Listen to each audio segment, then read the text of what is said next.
De janvier au mois de décembre 1858, il passa l'hivernage au village de Orefonde, entièrement occupé à persuader les notabilités à prendre le chemin de l'exil.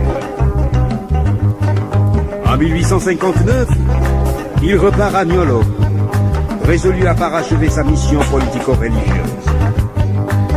L'empire Massassi disparut. Un autre empire encore plus coriace se tressait inévitablement sur son chemin. C'est l'empire de Ségou. La conquête foudroyante du Massassi, voisin certes Oni, avait cependant plongé Ségou dans l'effervescence militaire. Son roi, secrètement converti à l'islam, fut publiquement décapité pour l'exemple. Les Tondions, captifs publics, vrais maîtres du pays, proclamèrent solennellement leur volonté d'anéantir le petit marabout porteur de gourde.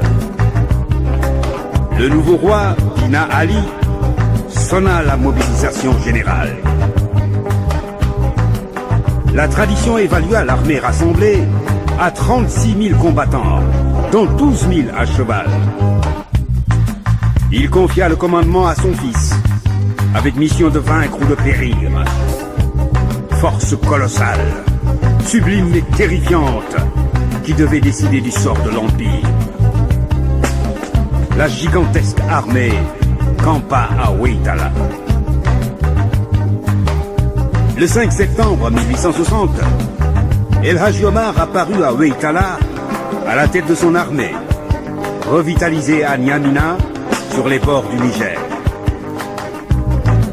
À la veille de cette bataille décisive, le compagnon efficace de Cher, un Saint-Louisien nommé Sambandiaï, réussira la prouesse de réparer 2 obusiers pris au Bundu par les partisans de la djihad sur le capitaine français Cornu.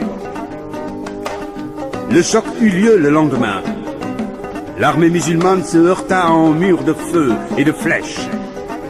La panique gagna en un instant le rang des conquérants. El Hadji Omar entra dans une nouvelle retraite spirituelle de 3 jours. Il sortit annoncer la bonne nouvelle. Les 2 obusiers, que les talibés ont ironiquement baptisés les boucs du gouverneur, firent des ravages dans le camp Bambara. C'est ainsi que l'armée colossale de Ségou a été anéantie, les Tondions dispersés dans la savane. Après avoir soumis au passage la ville de Sansanding, le 15 octobre 1860, El Hadji Omar entra dans la ville de Ségou le 9 mars 1861. Il brisa publiquement les idoles impériales, construisa une mosquée, confia ensuite le commandement de la cité à son fils Ahmadou.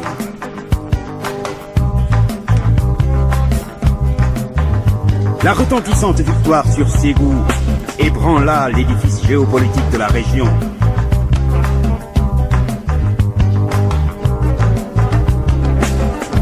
Le 12 mai 1862, El Hadji Omar entra dans la capitale Peul Hamdallah. C'était l'apogée de sa gloire. Il était le maître de l'Occident soudanais. 10 ans après le déclenchement de la guerre sainte, son mouvement était au fait de sa puissance. En détruisant de vieux empires chancelants et les petits royaumes divisés, il visait l'intégration des peuples d'Afrique dans un vaste ensemble cohérent et fiable. Il renoua avec les traditions impériales en fondant une vaste entité politique qui opposa une longue résistance à la conquête coloniale. Il est l'un des précurseurs de l'intégration des peuples d'Afrique, au même titre que les anciens empereurs du Songhai, du Ghana et du Mali. Mais toute chose a sa fin. 1 an après la conquête de Hamdallahi, une grande coalition formée par ses ennemis du Massina, de Tombouctou et de Ségou s'organisa en vue d'accélérer sa perte. Au mois de mai 1864, cette coalition tendit une embuscade meurtrière au vaillant général Alpha Oumar Kernobaïla à Mani Mani. Quelques jours plus tard, L'autre général émérite, Alpha Ousmane, tomba en martyr à Ségué. Ces deux pertes par leur portée militaire provoquèrent une onde de choc aux conséquences funestes. Pendant 8 mois, Hamdallahi, dont les issues furent hermétiquement bouclées, était impitoyablement assiégé. Dans la nuit du 7 au 8 février 1864, alors que le croissant lunaire annonçant le Ramadan faisait son apparition dans le ciel, El Hadji Omar réussit en compagnie d'un nombre réduit de fidèles à quitter la citadelle assiégée, minée par la famine.